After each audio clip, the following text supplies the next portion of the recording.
こんにちは、MD ジャックです。皆さんこんにちは、アイです。ハロハロー、ミミーです。今回はサウンドピーツの TWS でオペラ05とオペラ03です。いわゆるフラッグシップモデルになるんですね。サウンドピーツさん気合入ってるようで、連絡のメールからもそれが伝わってきたよ。いきなり聞いちゃうけど、音質どうだった？ざっくりだけど、第一印象はなかなか良かったよ。細かい部分は後半の音質編でね。はいはい。それから今回のレビューは、付属アプリの操作法などについては触れませんので、あらかじめご了承ください。今回はクラウドファンディングの幕開けから販売スタートということで、最大 40% の割引らしいね。この枠はすぐ売り切れちゃうかもね。次は 34% の割引ということみたい。販売価格は上の通りだから1万は軽く切る実売価格。昨年末に発売されたカプセル3プロが最近だと6000円台後半ぐらいで販売されてるから、オペラを早期割引で買えれば結構お得感あるよね。カプセル3プロも普段使いでは結構いいと思うんですけど、やっぱりオペラの方がいいんですか？そうだね。最初に聞いた時、パワフルさに違いを感じたんだよね。12mm のダイナミックドライバーは TWS としては大きい方だと思うけど、カプセル3プロにも搭載されてるね。今回もそれがしっかり機能してる感じ。広域に BA がいるから、ダイナミックドライバーは低域から中広域中心にチューニングできると思う。オペラ03は BA が1機、05は2機の BA という仕様で、価格差はここなんだろうね。ハイレゾ認証取得済み LDAC 高音質コーデック対応は最近のサウンドピーツの基本スペックで、パワフルさの表現にも不可欠なエレメントだと思うけど、カプセル3プロとのドライバー構成の差は大きいみたい。アクティブノイズキャンセリングも健在だし、結構効くよね。そうね、今回は特に密閉度に力入れてるみたいよ。その他 ENC 通話ノイズキャンセリング、充電ケース込み、最大33時間の長時間再生などもサウンドピーツの基本スペックね。フラッグシップモデルだから当然よね。03と05ってそっくりなんだけど、どこで見分けるの？充電ケースの色合いと質感、03がブロンズ、05がゴールドのライン。本体は03が全体的に金属部はブロンズが基調、05はゴールドが基調。違いは大体こんな感じよ。ブロンズとゴールドなんてワードが出ると、またジャックさんがセイントだーって言いそうね。真っ先に思ってたりして、この前のヘッドフォンのレビューはアテナだったし。本題に戻して、後の違いは音質ね。チューニングが違ってた。充電ケースは案外いろんなイヤピが収納できたわ。このチャンネルで扱ってるイヤピでセドナイヤーフィットライトだけ収まらなかったけど、あとはちゃんと蓋が閉まったのでいろいろつけて試せそうね。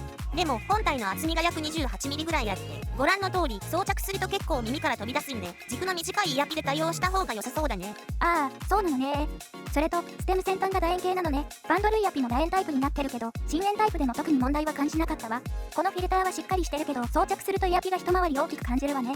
3つのイヤピで波形測定してみたのがこれ。どれを装着しても大きな変化はなかったので、この先はセドナイヤーフィットマックスを使っていくよ。バンドルイヤピだとジャックさん耳かぶれちゃったんでしょ？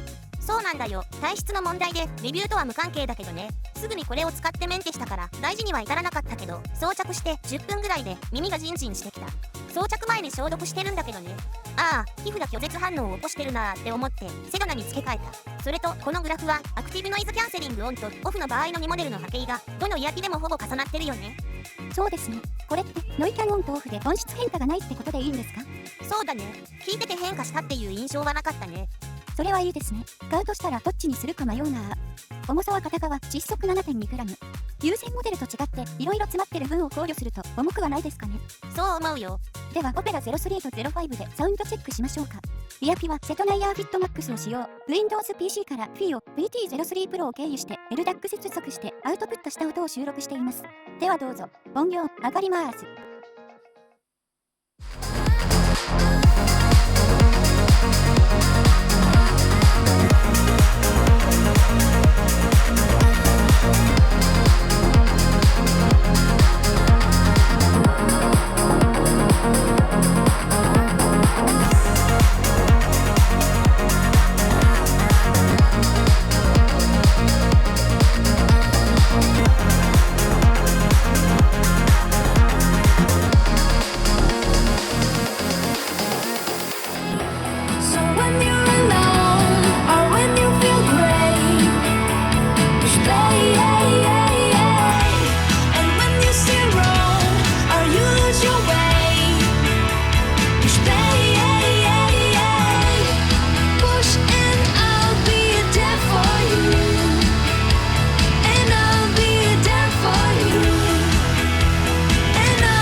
サウンドチェックでした。違い、わかりましたか？2モデルの比較波形がこれです。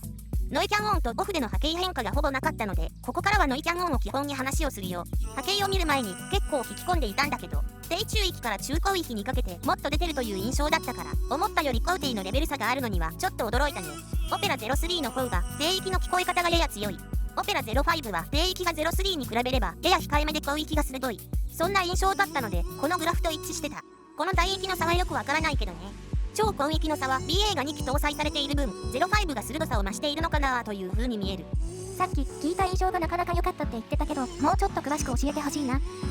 どちらのモデルもとにかくパワフルで音が近くてグイグイ迫ってくる感じね。もちろんリスニングレベルまで音量を上げた時の話。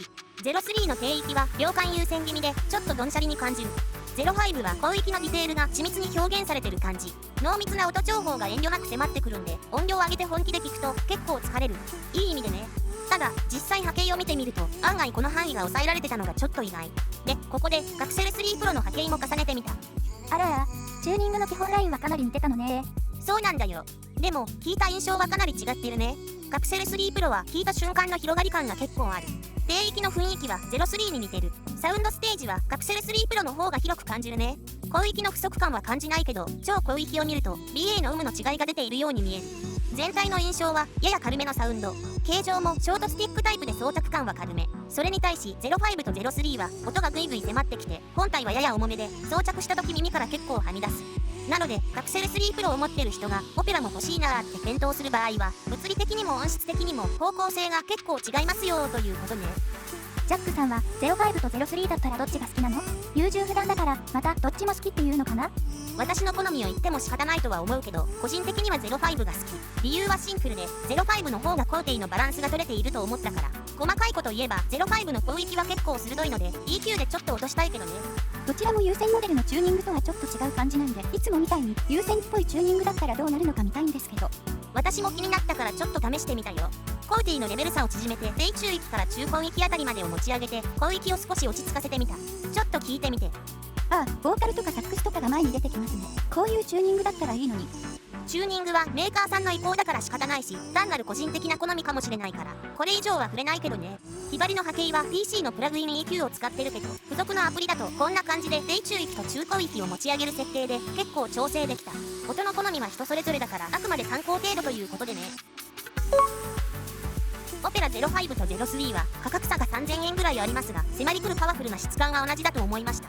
あとはやや低域寄りな03か低域を少し抑え、その分高域が聞こえやすく 2BA を搭載している05かという選択になりますが、個人的にはチューニングバランスも考慮して 2BA を搭載している05を選ぶと思います。はいのオペラ05買います。はい、了解。ということでサウンドピーツオペラ05オペラ03のレビューでした。ではまた次の動画で。ご視聴ありがとうございました。